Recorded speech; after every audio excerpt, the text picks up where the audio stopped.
Eh, Comenzamos oficialmente la clase, estoy grabando ya y los saludo a todos, buenas tardes. La clase de hoy es la segunda clase de lexicogenesia y apunta a dos conceptos que vamos a revisar en esta oportunidad, de acuerdo a la primera unidad de trabajo, que primero es el estudio del significado y luego vamos a ver las relaciones de sentido. Hago la intro. Hemos visto cosas de semántica hasta el momento. Vamos a revisar semántica con lexicogenesia siempre en una misma coherencia, digamos, digamos, en una misma patrón de razonamiento de un lado a otro, porque como vamos a ir viendo durante esta clase, nos vamos a encontrar con que es muy difícil hacer lexicogenesia si no tomamos conceptos de semántica básicos, fundamentales. Entonces, hay cosas que se repiten, cosas que vamos a avanzar. Es por eso que en la sesión anterior les dejé un par de slides, 4 me parece, con algunos conceptos fundamentales del signo lingüístico que los vamos a repasar muy rápidamente para poder meternos ya de lleno en las relaciones de sentido. Lo primero que les había planteado yo como tarea era realizar el primer desafío, que es escribir la oración más incoherentemente coherente que se les pueda ocurrir, que se les venga a la mente así rápidamente en 30 segundos. ¿Qué ejemplos tenemos de eso? ¿Quién quiere dar su ejemplo? Yo Yo- tengo uno. Ah, Ya, tú primero. Gonzalo. Ah, Ah, ya, yo. ya. Bien. Ya, y el que tengo, pero no sé si está correcto. Puse, el otro día mi perro me narró con lujo de detalle la pelea que tuvo con la iguana del taxista. Ya, perfecto. Súper bien, súper bien. Tenemos tres elementos, taxista, iguana, perro, compartiendo un mundo posible que es muy coherente desde el punto de vista sintagmático y de ser sus referentes, pero que parece que no sé en qué mundo posible podría eso ocurrir de verdad. Es medio extraño. Bien, otra. Yo, pero no es tan genial como la del Benja, super fome, eso sí, pero Bien, sirve. pero dale. Nunca había escuchado el silencio hacer tanto ruido. Ya, estupendo, estupenda. También, súper bien. Son como, tú juegas con una paradoja, casi con un oxímoron, que es que cosas que son totalmente opuestas no podrían nunca estar juntas y están ahí. ¿Ya? Entonces, son dos tipos distintos. Ya, ojo con eso, no minoren la respuesta. O sea, cada una corresponde a distinto estilo de hacer cosas incoherentes con la coherencia. Ya, y una tercera, ¿quién lanza un tercer ejemplo?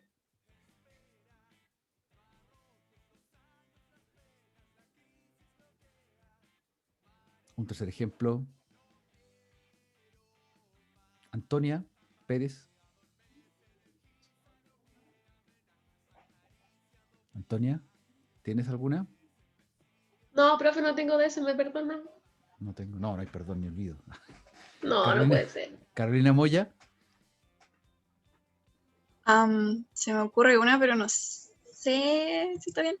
a ver, Am, Como la mamá del huérfano lo llevó a la escuela. ya, es como totalmente extraña, porque también suena coherente, pero también es incoherente desde el punto de vista de un mundo posible en que los seres humanos somos mortales y la realidad de la designación no corresponde con la realidad del sentido. Entonces, las tres aplican, son tres distintas, estilísticamente hablando, son distintas, son dignas de análisis que cada una en una línea de análisis en particular, pero funciona. El segundo desafío era escribir una expresión de uso muy familiar en tu casa o con tus amigos, con tus amigas. Algo que sea muy familiar. ¿Quién puede lanzar alguna de esas? De, alguien que no haya participado todavía.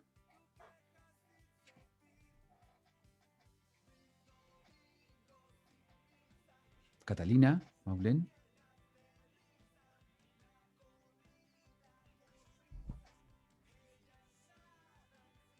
Catalina. Daniela Flores.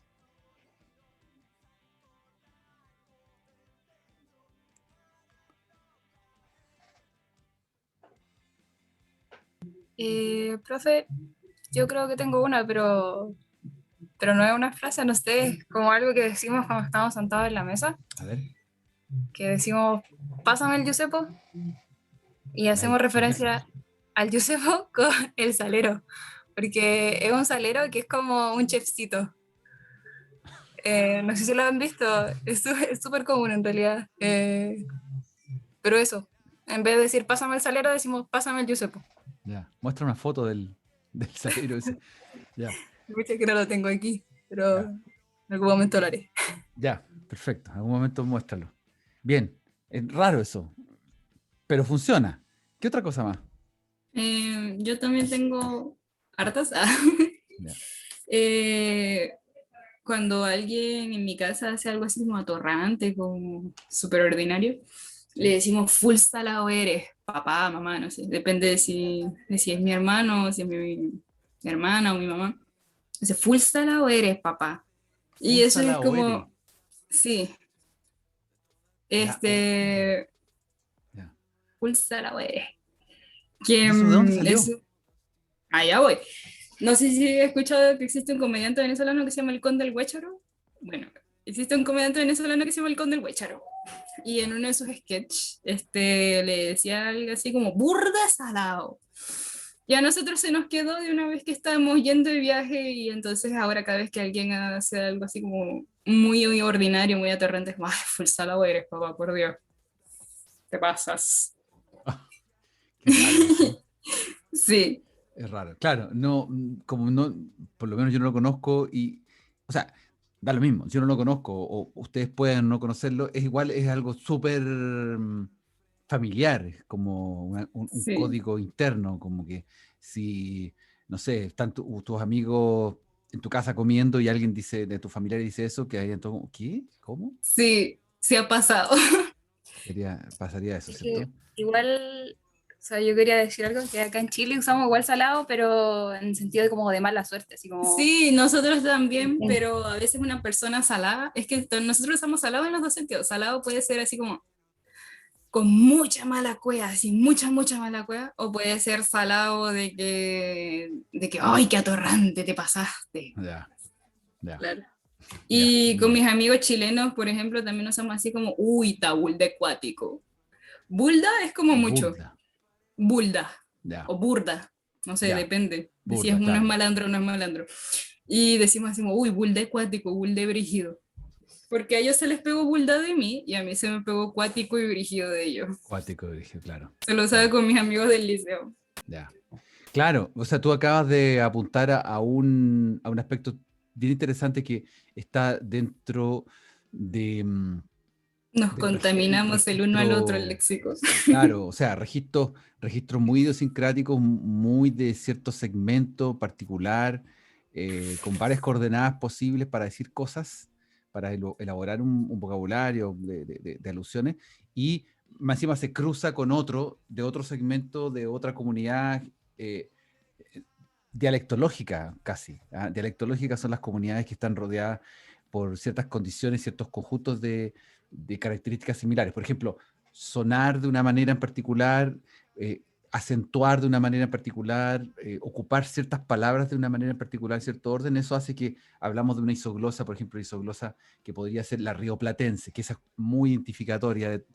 Los rioplatenses, cuando habla una persona porteño que habla de Buenos Aires, es muy peculiar la manera en que habla. Entonces ahí uno dice, wow, estoy en presencia de una isoglosa muy particular del español de América, a diferencia de si ustedes escucharan a un argentino de Mendoza o de Tucumán, del norte de Argentina, que sonaría totalmente distinto. A nosotros nos pasa también cuando escuchamos a a colombianos de Bogotá versus un colombiano más del norte, que lo tendemos a confundir, no sé, tal vez, no sé si de Cali o Medellín, como más arriba, lo tendremos a confundir con el venezolano como de la frontera.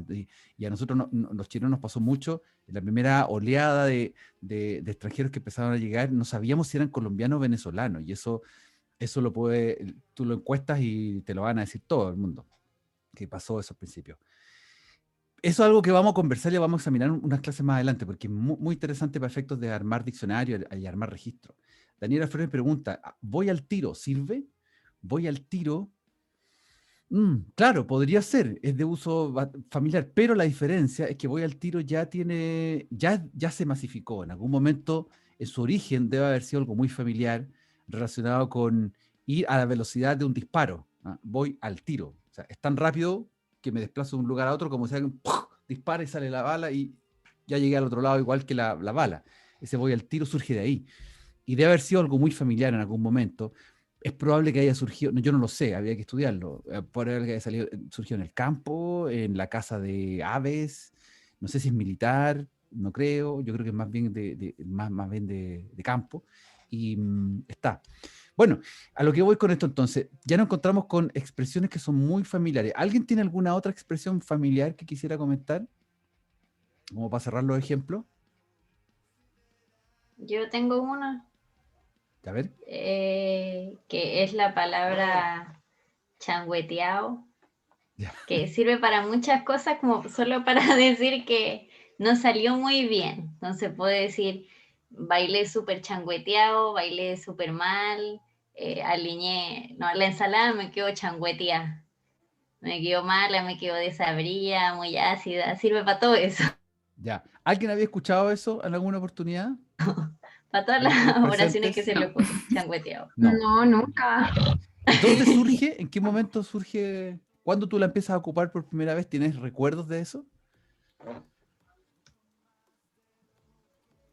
¿Diana? ¿Diana? Ahora sí que se me había ido Ya, internet. ya. ¿Tienes recuerdo de haber usado esa palabra alguna vez, esa expresión? Changueteado. ¿Pero cuál era la pregunta? ¿Tienes recuerdo de haber escuchado o sea, ¿cuándo escuchaste por primera vez esa expresión o cuándo la usaste por primera vez? ¿Te acuerdas? La escuché por primera vez que una de mis amigas la dijo y ella la había escuchado como de sus familiares de Melipilla. Ya. Ah, ya, entonces tiene por ahí un origen. Y habría Y ahí ella lo decía muchas veces, entonces se me pegan muchas de las palabras y son muchas palabras así. Changueteado, guachuflero, y puras cosas así. Ya, es interesante porque, a ver, si hacemos una síntesis de lo que hemos hecho en este ejercicio.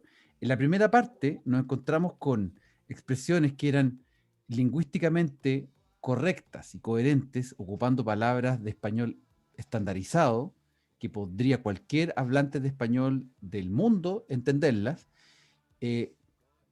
pero, o bien, gracias a al manejo natural de la lengua, la alusión, había problemas con la alusión a los referentes, a las designaciones, al sentido final, porque se confundían los planos, eran como cosas contradictorias o cosas que no podían ser, animales que hablaban o personas muertas hablando, haciendo acciones, perfecto. Todo eso, entonces está dentro del plano de la coherencia e incoherencia, que es parte de la propiedad lingüística fundamental. Luego, en la segunda nos encontramos con palabras o expresiones que suenan raro, que no todo el mundo conoce, y que, fíjense esto, que se comportan de una manera más coherente que las expresiones que ocupamos en la primera, en los primeros ejercicios, por la sencilla razón de que hay que explicar el uso. O sea, el changuetero era algo que se ocupaba en un uso específico y funciona ahí y es coherente. No es incoherente. ¿Ya?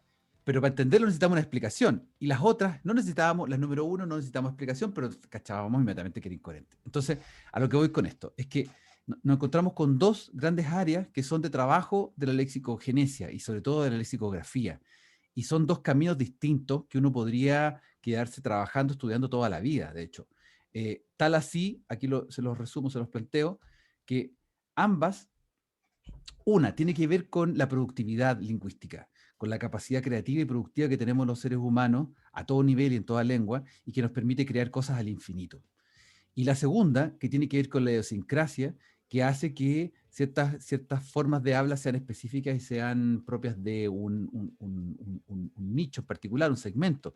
Entonces, cuando aprendemos, estamos en la clase de idioma, de lengua 2, lengua 3, y según el libro, había un diálogo muy perfecto para ir a comprar un helado, un café a un local, y uno de repente viaja, no sé, están aprendiendo francés, y llegamos, nos metemos a París, o ni siquiera a París, vamos a un pueblo, una ciudad chica, y entramos a un lugar y aplicamos nuestro francés estándar aprendido en el Instituto Francés y entramos ahí a hablar y preguntar qué cosa es, y no nos entienden y nos dicen una cosa que no entendemos, entonces decimos, las clases estuvieron malas, me estafaron, o me encontré con una lengua completamente distinta. Y eso muchas veces ocurre. Basta con ir a Madrid. Si ustedes van a Madrid, un viaje a Madrid, a España, y cuando se pueda viajar de nuevo, y van y viajan y entran a un local, no sé, a una farmacia a comprar algo, a una botillería a comprar algo, cualquier cosa, y conversan, el tipo les va a hablar de una manera que rápida y les va a lanzar un par de palabrotas que no van a entender nada. Entonces la idiosincrasia está ahí, en eso. Y por lo tanto, estos son los dos grandes desafíos de la lexicogenesia, que van a iluminar el trazado de este curso, ¿ya? Hacia dónde nosotros vamos a ir y dónde vamos a apuntalar ocupando conceptos de semántica y conceptos de lexicografía. Primero, la productividad lingüística se explica a través de los procesos lexicogenésicos, es decir, ¿cómo hacemos para producir tanta actividad lingüística? ¿De dónde sacamos palabras? ¿Cómo nacen estas palabras?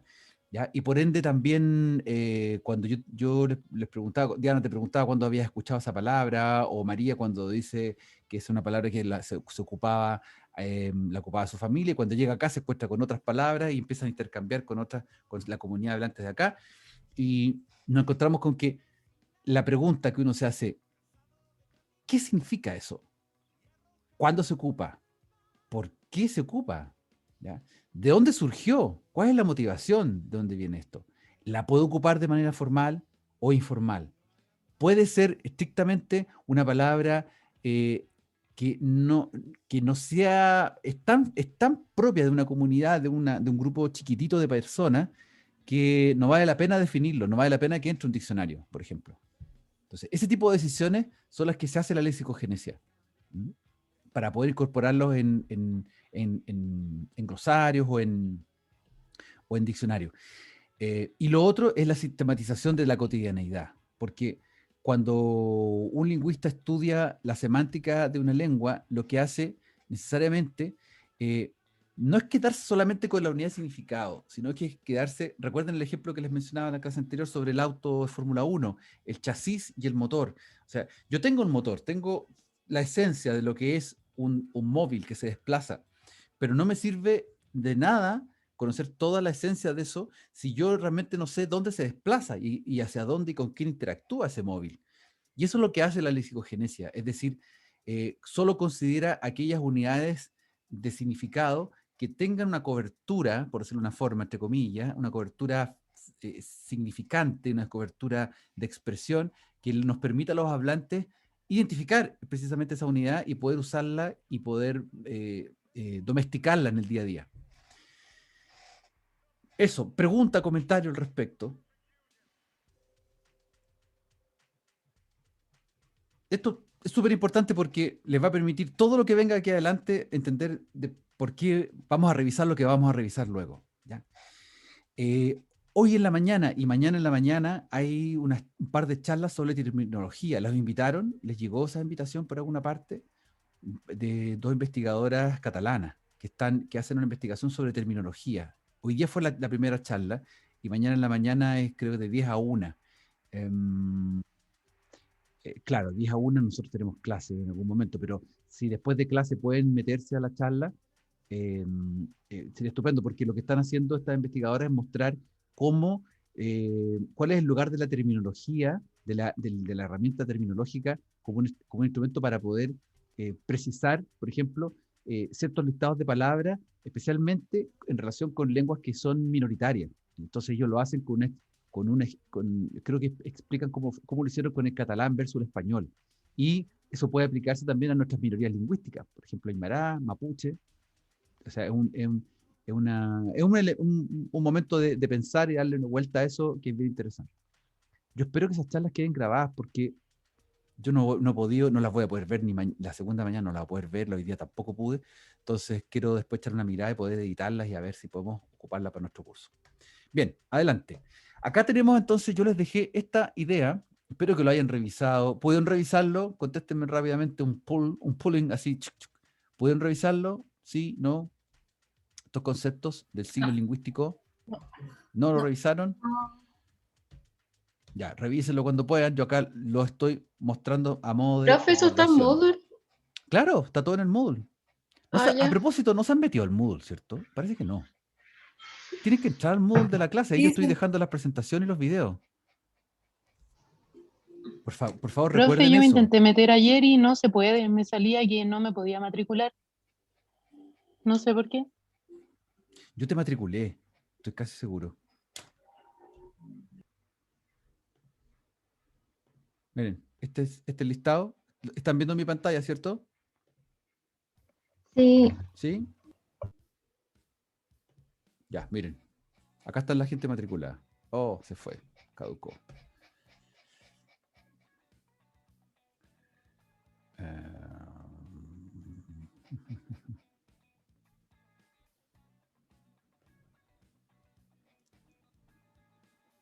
Lexicogénesis.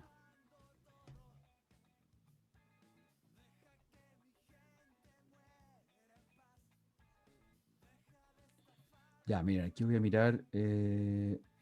No, me fui para otro lado. No, apreté mal.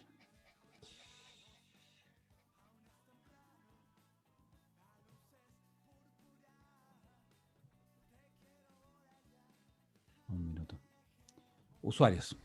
Usuarios matriculados. Acá están todos ustedes. Abigail, Ámbar, Ana, Antonia. ¿Quién me comentaba? Catalina. Ah, no estás, Catalina. ¿Por qué no estás? Por eso no puedes entrar. ¿Alguien más no ha podido entrar? Porque de los que yo veo acá.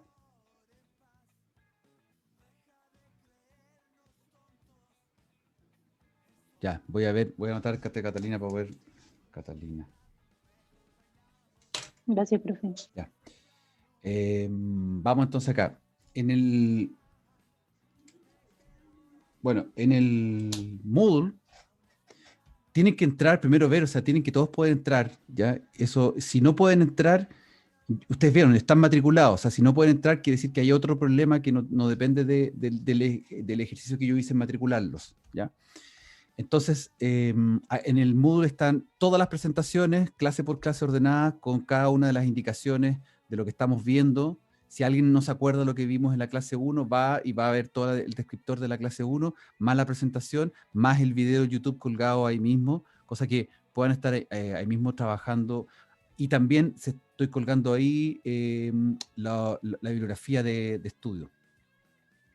Bien, acá lo que yo quise hacer, más que mandarlos a leer libros, es entregarles la noción más básica, fundamental del signo lingüístico. ¿Por qué?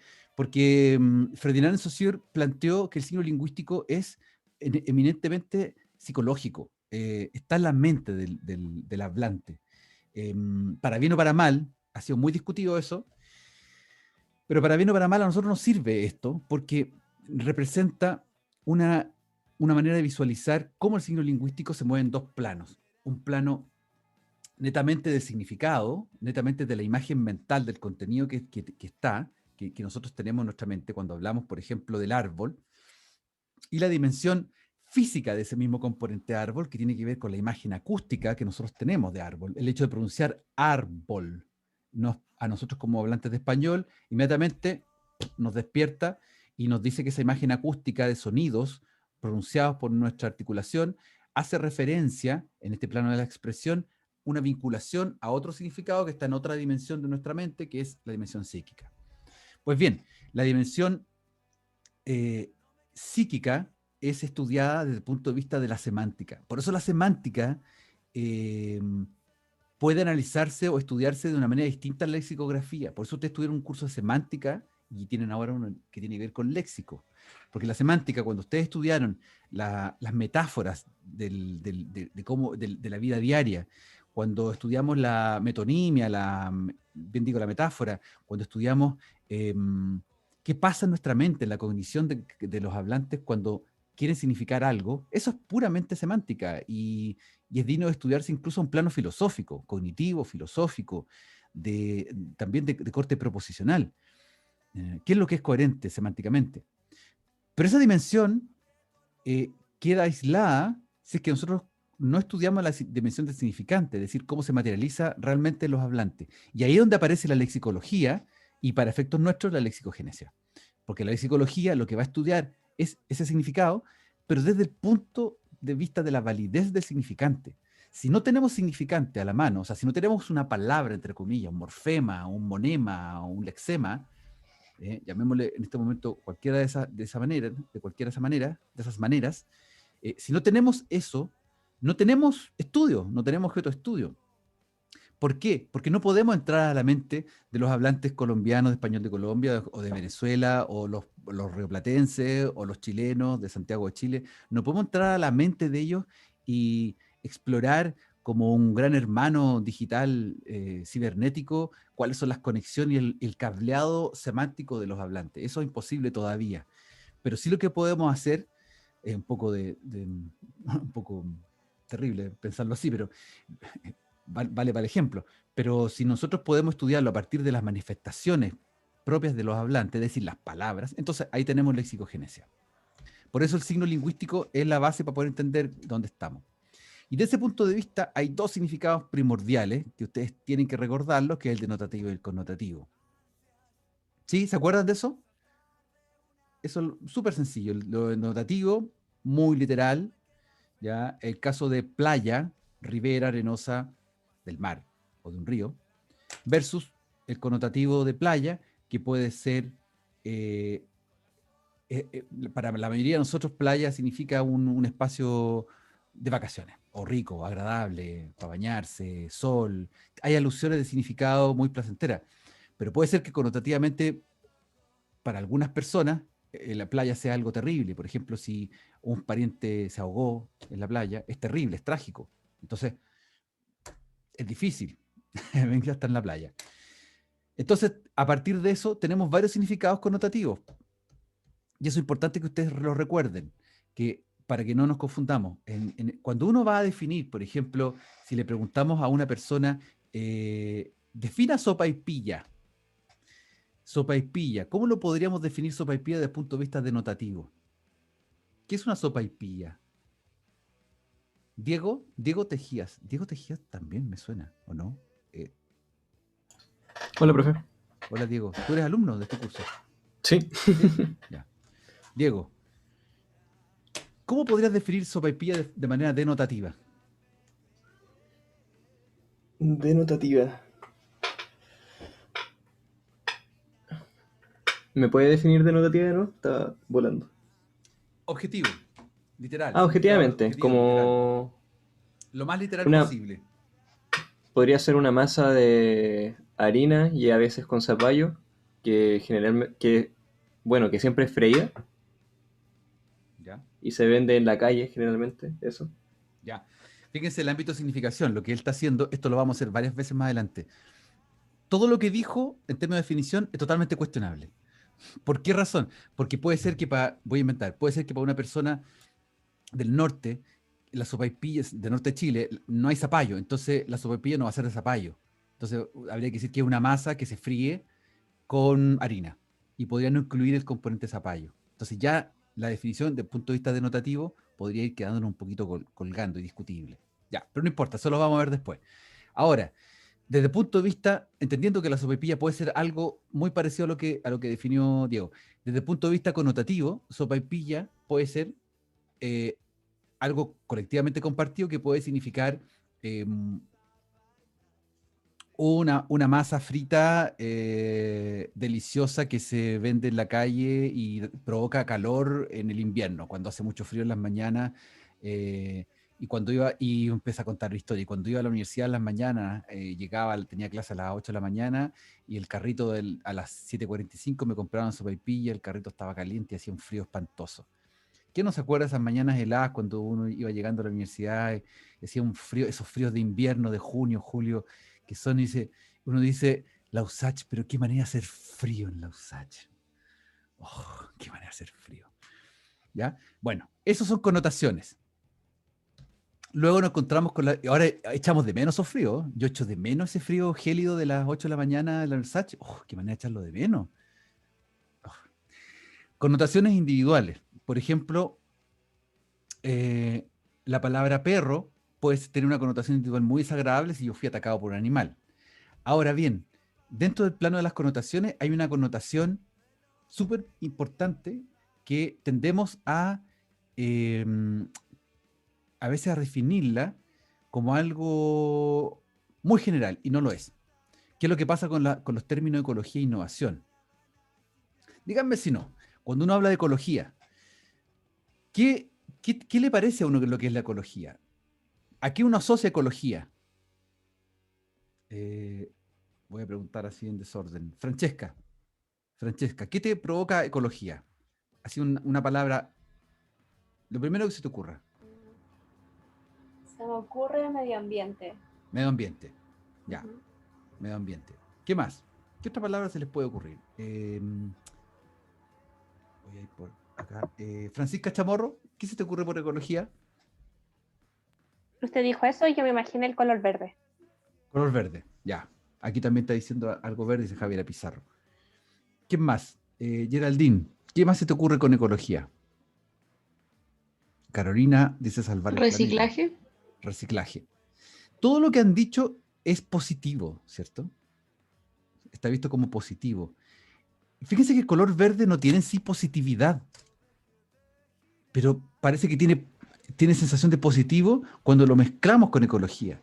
Entonces empezamos a trabajar en un plano súper particular, muy estereotipado, por eso se llama así este tipo de significado, porque no hace ninguna relación a significado, a un esfuerzo por hacer un significado denotativo.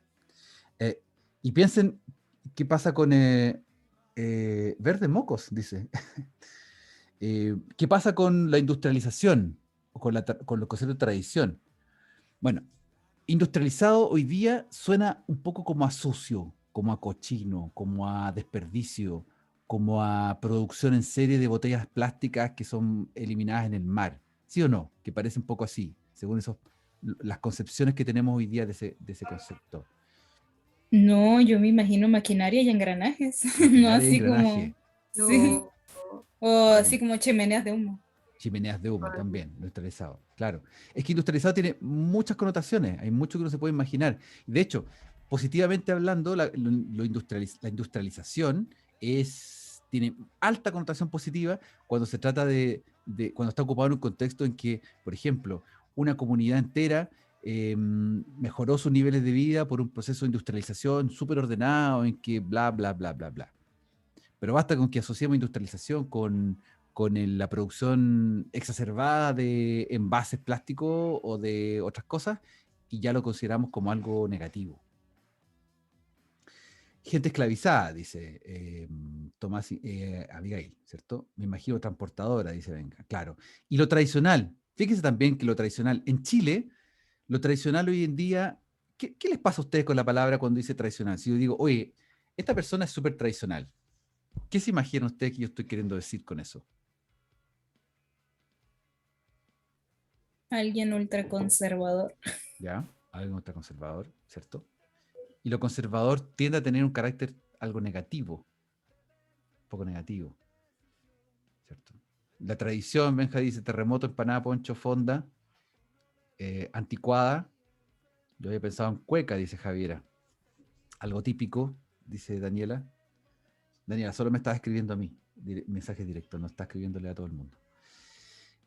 Claro, pasa eso con tradición. Y tradición puede ser algo muy bonito cuando nosotros llegamos al 18 de septiembre y decimos, oh, qué ganas de celebrar las tradiciones de las fiestas patrias. Y entonces a todos nos gusta, es rica la comerse una empanada, hasta los que no les gusta la cueca, como que les gusta la cueca el 18 de septiembre porque algo se pasa bien, es entretenido. Generalmente es entretenido. ¿Ya? Pero ¿qué pasa cuando tradición lo aplicamos, por ejemplo, a decir esta gente que gobierna el país es súper tradicional? Ahí se transforma en algo totalmente negativo y uno empieza casi a aflorar, uno ve los chats, los Twitter, Facebook, sobre todo en Twitter que se tira tanto garabato y la gente, todo lo que sea tradicional va a estar relacionado con, por ejemplo, las declaraciones de los empresarios ayer, la escucharon un par de empresarios, uno de la Aristía de la Sociedad de Agricultores, y que decía que la gente no iba a trabajar, había que ver de qué manera hacerlos que fueran a trabajar, porque ahora no van a trabajar por los bonos que reciben. Entonces, eso fue como un ají terrible, y ayer hubo muchas manifestaciones y se exacerba el odio. Bueno, ahí entonces empezamos a jugar con una serie de conceptos una serie de conceptos asociados a los estereotipos. Por lo tanto, ojo, cuando empezamos a definir palabras, vamos a tener que tener muy claro esta dimensión de lo denotativo con lo connotativo y saber cuándo se mide, cuándo este estereotipo de lo denotativo, perdón, cuando este estereotipo de significado sí vale la pena ponerlo en el papel y decir, las personas están diciendo, refiriéndose a este concepto de tal manera, y lo tienen integrado, socializado. Generalmente los conceptos estereotipados son conceptos de moda, que pasan de moda. Bien, otro ejercicio. Identifica las partes del signo lingüístico película. 30 segundos. Acabamos de hablar del signo lingüístico que tiene dos componentes. ¿Cuáles son los componentes del signo lingüístico película?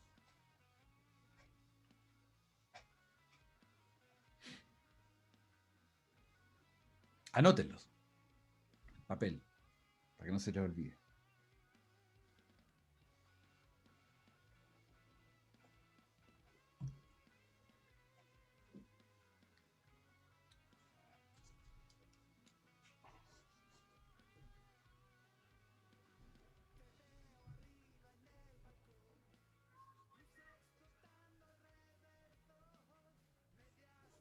Ya. Listo. ¿Cuáles son los componentes?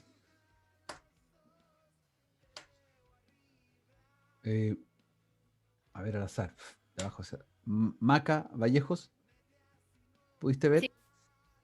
Sí. Ya, si no me equivoco, creo que el significante sería tal vez como la película que podemos encontrar en alguna página en internet, o si ya nos vamos un poco tiempo atrás, un CD, un Blu-ray. Y el significado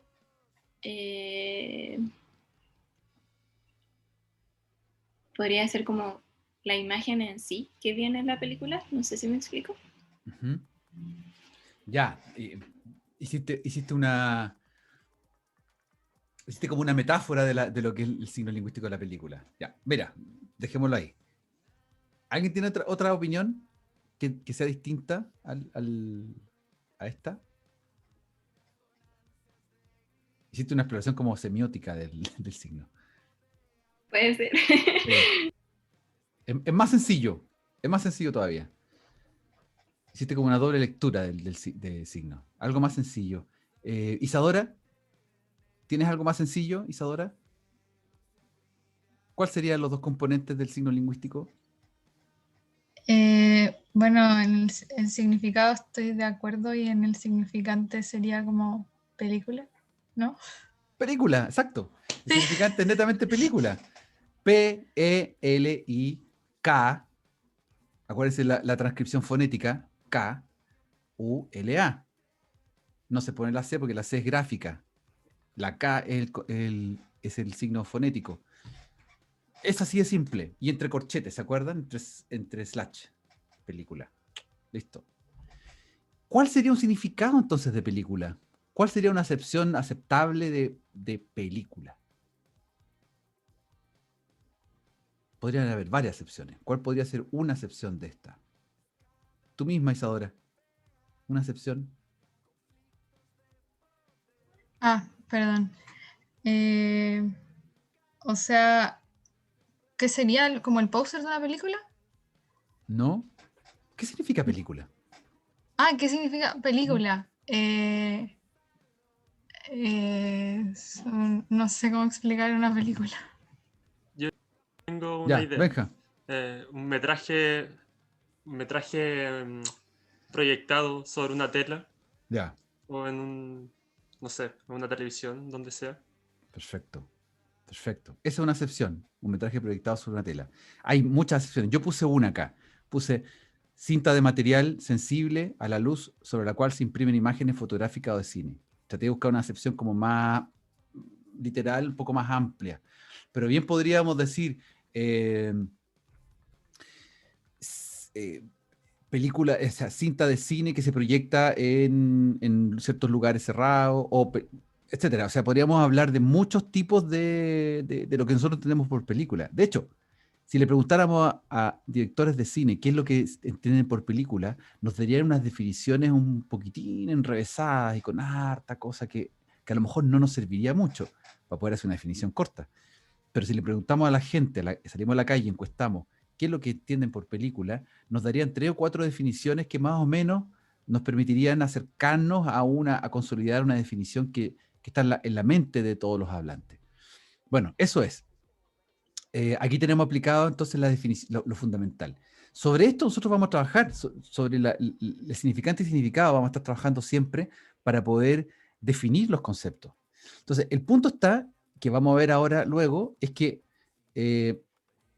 cada componente del signo lingüístico, sea el significante o el significado, nos producen ciertas dificultades a la hora de definir lexicogenésicamente las palabras. Nombra un significado connotativo individual de esta misma palabra, película. Yesenia, ¿podrías dar un significado connotativo individual, o sea, tuyo, de esta palabra película? Que no sea la definición clásica, definición literal, sino una definición... Pucha, la verdad, no se me ocurre nada bueno por ahora, perdón. A ver, pero mira, a ver, Javiera dice video largo que tiene una trama. Una Es que definición. cuando video pienso en largo que tiene una trama. películas, generalmente se me vienen mis películas favoritas, quizás como Shrek 1 y 2. Ya, pues, ahí está. Eso es. Sí. Podría, a partir de esa alusión referencial que tú tienes, podrías construir una definición de película. Y que sería una Ya. película, sería una definición de película connotativa, tuya, personal. Si empezaste, por ejemplo, viendo cine, supongamos que en tu casa tus papás veían cine arte y tú, las películas que veías tú de niño, entre medio que viste cosas de dibujo animado, de repente viste películas cine arte. Para ti el concepto de película sería como reflexión sobre la vida a través de imágenes que cuentan una historia. Por ejemplo, sería una definición, ¿te fijas? Estoy buscando una definición connotativa muy personal. Dice que ya la gente ya no se usa cinta. Claro, es que, o sea, ojo, hay gente que es fanática que todavía tiene películas, tiene cintas, tiene DVD, tiene cosas y le gusta y se compran, eso todavía en el mercado. Eso existe todavía. Pero claro, todos por la comodidad vemos películas en internet o en Netflix o en cable, lo que sea. Pero por eso, pues que los conceptos connotativos van tomando todas estas distintas realidades de cada uno, de cada persona. Ya, Daniela dice, video destinado a entretener a un público. Eso también, es una definición también connotativa, ya más individual. Bien, se entendió entonces la idea. Tercero, nombra estereotipos distintos de la palabra tecnología. ¿Podríamos dar nombres estereotipos distintos de la palabra tecnología? ¿Podríamos dar connotaciones estereotipadas de tecnología desde el punto de vista positivo y negativo? Como inteligencia artificial, por ejemplo. Por ejemplo, claro. ¿Y eso es positivo o negativo? Sí, depende de quién lo mire. Es positivo en cierto aspecto, es negativo en otro. Quita trabajo. Depende de la película. Va a depender de la película, claro. Claro, si te quita trabajo, tecnología como inteligencia artificial va a ser algo connotativamente malo. Pero puede ser positivo de otro punto de vista. Por ejemplo, el punto de vista de nosotros, que hoy día estamos haciendo clases de esta forma. Si bien es cierto, no son herramientas nuevas que se crearon ayer. Esta tecnología está hace 20 años, pero estamos haciendo un aprovechamiento positivo de una tecnología de comunicación.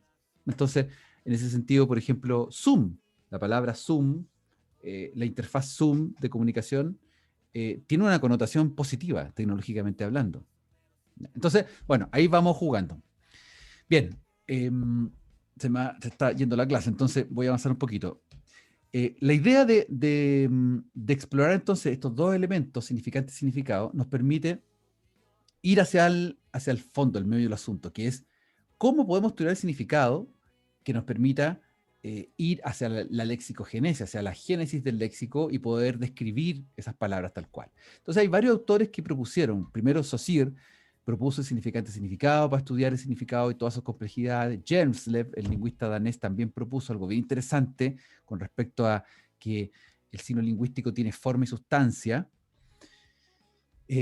Luego Ogden y Richards y después Ullmann hablaron de un triángulo, y el trapecio de Hegel, que fue dejado de lado porque era medio complejo de revisar, y si bien es cierto, avanzaba un poco en la discusión de la distinción de qué cosas estaban presentes en el área del significado, nos enredaba un poco. Entonces, nosotros vamos a partir o empezar a tomar un punto de eje que es la tríada, la relación triádica. Si yo digo desesperado, mi gato subió al árbol del vecino, y pienso en mi hermoso gato que está en el árbol del vecino, y lo digo con mucha tribulación porque estoy preocupado porque qué le va a pasar, estoy haciendo que esa expresión lingüística vaya a denotar específicamente un objeto, que yo para mí es el objeto, que es el gato, que es mi gato. Para que mi grito sea efectivo, yo tengo que aludir a una representación mental, y tengo que hacer que mi representación mental de gato sea entendida por el resto de la gente o por mi vecino al que le estoy gritando para que baje al gato del árbol. Entonces, mi vecino va a pensar en eso que está ahí arriba. ¿Hay posibilidades de que piense que eso es mi gato? No, Es muy difícil que piense en eso, ¿cierto? Es muy difícil. Lo más probable es que piensen algo similar, algo parecido a lo que yo estoy pensando. Por lo tanto, nos hemos puesto de acuerdo en un concepto que está en la base de la conversación, y nos hemos puesto también en que el sentido de ese concepto va a hacer referencia a ese animal que está arriba de un árbol. Por lo tanto, el triángulo lingüístico está cumpliendo con que un hablante entrega un sentido a través de esa expresión lingüística, y está conectándose a un referente muy claro, plausible en la realidad, y se transforma la expresión lingüística no en algo como que yo meramente como hablante digo cualquier cosa nomás, sino que estoy hablándolo porque a propósito de una referencia súper clara, explícita, que está allá arriba en el árbol está mi gato y quiero que alguien me ayude a sacarlo. Esa es la relación trádica de Ogden y Richards, que Ullmann la retoma. Los tres autores están citados mucho en cuanto a la relación triádica, y lo que hace entonces es entregarnos esta noción de que el significante es la forma percibida, sensible, el significado del concepto abstracto, y la relación que se produce entre significante y realidad es indirecta, es una representación como discontinua. Y eso es lo que provoca la confusión y provoca muchos de los malentendidos, porque significante, g, a, t, o, no necesariamente tiene que ver con el animal extralingüísticamente hablando, porque k, a, t, cat, es la alusión significante en inglés. Entonces, podría ser que no es necesario. Si mi gato se llama Chita, bueno, ahí se produce, crea una confusión, crea un susto más que una confusión al principio. Bueno, ¿por qué es tan famoso este triángulo? ¿Por qué sirve? Porque tiene sus bemoles, el triángulo no es perfecto. Porque ya de hecho lo que acabo de plantear es un problema. El hecho de que el significante con la realidad, con el referente, no sean estrictamente directos, sean discontinuos, hace que tengamos un montón de problemas en la comunicación lingüística, y que haya muchas confusiones, y que más de alguien se haya ido a los golpes, a las manos, o haya tirado una bomba en algún lugar u otro por alguna representación, por algún enojo de esta naturaleza. Este triángulo es flexible en cuanto que permite, como existe este problema entre significante y realidad, permite que ciertos aspectos de las enunciaciones pasen. Por ejemplo, cuando hablamos de nombres propios. ¿Ya? El nombre Francesca no es muy usual, no es muy común en Santiago de Chile. Pero eso no quiere decir que Francesca sea la única. O sea, que podamos decir que Francesca es referente, es significante y referente unidos en la misma realidad. ¿Para qué decir la cantidad de Felipes que hay, la cantidad de Danielas, Catalinas y Marías que existen? O sea, no hay una garantía de que pueda existir significante y referente unidos. Por lo tanto, a veces esa parte simplemente se salta. O sea, los nombres propios son nombres propios que hablan de personas, y y no tenemos que estar tratando de hacerlos pasar por el triángulo. Otra cosa importante es que todos estos rombos y polígonos y otras cosas que han tratado de explicar la realidad del significado se han plasmado, se han materializado porque de fondo el gran problema que existe en la relación de los signos lingüísticos que dificulta las definiciones son estos tres conceptos que aparecen ahí: la polisemia, la sinonimia y la homonimia. Esos tres elementos son los que producen los grandes problemas al momento de poder definir signos lingüísticos, que esos signos lingüísticos que están, según Saussure, están en nuestra mente, pero que se transformen no solo en una alusión mental, sino que se transformen en lexías, como, vuelvo a la metáfora del auto, se transformen en una perfecta amalgama entre significante y significado, que sea reconocible por todos los hablantes de una comunidad y que permita decir que ese significante tiene varios significados posibles, o es al revés, o un significado tiene varios referentes. Entonces ahí está el problema. Por lo tanto, la segunda que es importante revisar, ¿ya? Yo les voy a dejar aquí un ejercicio y un video también para que puedan chequearlo después, son las relaciones de sentido. Y las relaciones de sentido nos permiten entonces poder entender que el signo lingüístico nos ha propiciado, primero, que el signo lingüístico está en la mente de los hablantes, no existe en otro momento. Por lo tanto, lo que nosotros vamos a hacer es resolver los problemas de significado preguntándole a los hablantes, tratar de indagar en la mente de los hablantes de por qué los hablantes sistematizamos el significado de cierta manera y no de otro. ¿Ya? Bien, acá les dejo un esquema para empezar. Aquí están los 5 fenómenos clásicos. ¿Recuerdan estos fenómenos? ¿Recuerdan? Esto lo hemos visto, todos y cada uno de nosotros lo hemos visto desde nuestra primera etapa escolar. Ya en el colegio nos aparecieron estos elementos y nos van a seguir apareciendo porque si estamos estudiando lingüística y estamos estudiando traducción, esto no es algo que se olvide. ¿Se acuerdan lo que era la sinonimia, la antonimia? Algo. ¿Sí? 2 palabras son sinónimas cuando ¿Son similares? ¿Sus son significados similares, son similares? son similares en cuanto a su significado, ¿cierto? Claro, las palabras son similares en cuanto a su significado. En la antonimia ocurre lo contrario, cuando son distintas completamente en cuanto a su significado. Y en la antonimia tal vez es más fácil de decirlo, porque declararlo, entenderlo, porque aparentemente son relaciones paradigmáticas, ¿ah? Como lo típico, gordo, flaco, joven, viejo, alto, chico, bajo. ¿Ya? Como que antonímicamente hay una relación tan marcada que uno se da cuenta, reconoce la antonimia. No sabemos si hay de repente antonimias como parciales, como sí ocurre en la sinonimia, que a veces hay significados que son parciales, significados parecidos, parciales, no totales. La paronimia nunca se escriben ni se pronuncian igual. ¿Se acuerdan de la paronimia? ¿Tiene relación con la homofonía y la homografía? No. ¿Alguien se acuerda? ¿O no se acuerdan nada? Ya, miren, ahí les tiro un esquema de ejemplificación para que recuerden. Fíjense que la paronimia tiene que ver con palabras que se escriben y se pronuncian de manera semejante, pero su significado es diferente. Entonces nos encontramos con matriz, motriz, sexto, cesto, y ojo, hay que coser yo lo puse porque tiene que pensarlo como español estándar, es coser versus coser. Coser versus coser, o sea, esa C se pronuncia como Z, lo que pasa es que nosotros en español de América no lo hacemos así. Pero esos son ejemplos de paronimias, ¿ya?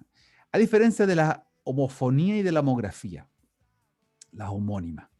En el caso de las homófonas, por ejemplo, savia con savia, ¿cuál es la diferencia entre savia con B larga y savia con B corta? ¿Se acuerdan? Uno hace referencia como a la inteligencia y el otro como, ay, no sé cómo escribirlo, pero como del árbol. Claro, Sangre del árbol. Esa babita del árbol. el juguito del árbol. Ya, los nutrientes del árbol, perfecto. Bueno, ese está el esquema. Lo que ocurre entonces es que la polisemia es también uno de los tipos de clases de palabra, pero más allá de las clases, o sea, a ver, perdón, siempre se habla de hasta 5 clases de palabras porque son más posibles de identificar. Lo que ocurre con la polisemia es que la polisemia entra a un espectro más complejo, porque es muchos significados. Y eso abre la discusión lexicográfica y lexicológica. En síntesis, los dos fenómenos más relevantes de las relaciones de sentido de primer nivel son la homonimia y la polisemia, porque estos dos elementos los tenemos que revisar explícita o implícitamente cuando confeccionamos diccionarios. Irremediablemente nos topamos con estos fenómenos. Por eso yo se lo estoy mencionando y recordando porque alguna vez los tuvieron que haber visto. Fíjense que la homonimia y la polisemia se mueven en que ambas, tanto la homonimia, en particular la homofonía y la polisemia, se manifiestan muy similares porque tienen similitud de sonidos. ¿Ya? Palabras que suenan parecido, pero se diferencian en que la homofonía no necesariamente trabaja con relaciones de sentido, trabaja más bien con relaciones de sonidos parecidos. En cambio, el énfasis de la polisemia es las relaciones de sentido, independiente de que tengan una relación directa en cuanto a los sonidos, que se parezcan. Entonces, fíjense, ya con esto termino la clase, fíjense en el tremendo problema que significa pensar ¿cómo lo hago con estas palabras? Estas palabras se parecen, las clasifico como palabras distintas, con cada una con sus significados, o entran en una categoría más distinta de significados que son similares y que se reparten en distintos significantes. ¿Cómo lo analizo esto? ¿Lo analizo por el significado o lo analizo por el significante? ¿Me siguen un poco? ¿Cómo lo hago? ¿Cómo hago que esto, yo poner en el papel, definirlo y ponerlo en alguna parte? Bueno, eso es uno de los temas que vamos a ir revisando durante las próximas clases. Cómo poder hacer esta relación, estos elementos. ¿Ya?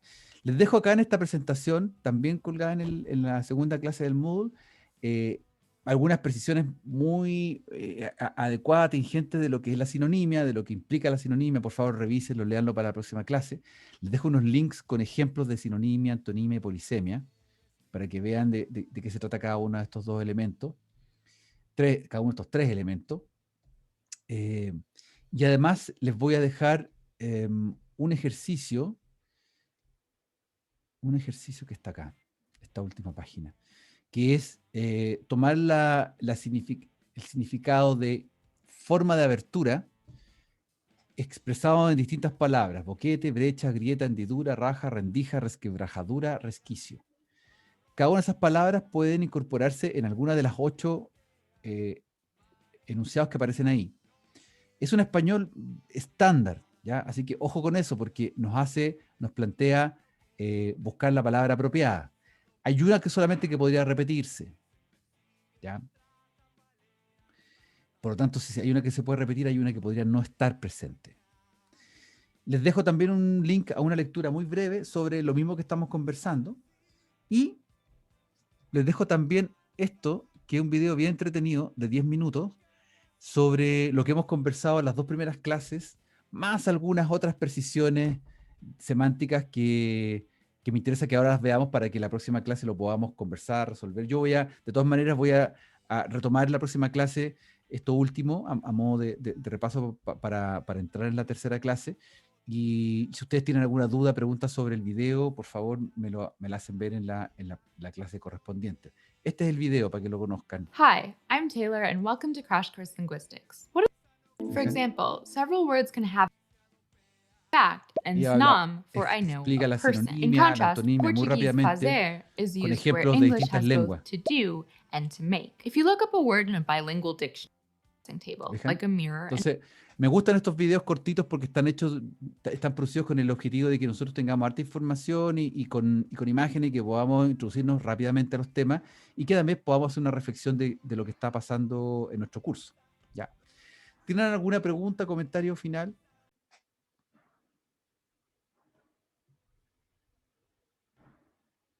No. ¿No? Ya, bien. Bueno, que tengan una excelente tarde y nos estamos viendo en la próxima clase de lexicogenesia revisando las asignaciones. Piensen en asignaciones que son, piénsenlo como algo lúdico, que no es una tarea, es una actividad que les permite conectarse con lo que vimos hoy y conectarse con la próxima clase. ¿Ya? Que estén muy bien entonces. Chao. Gracias, profe. Chao.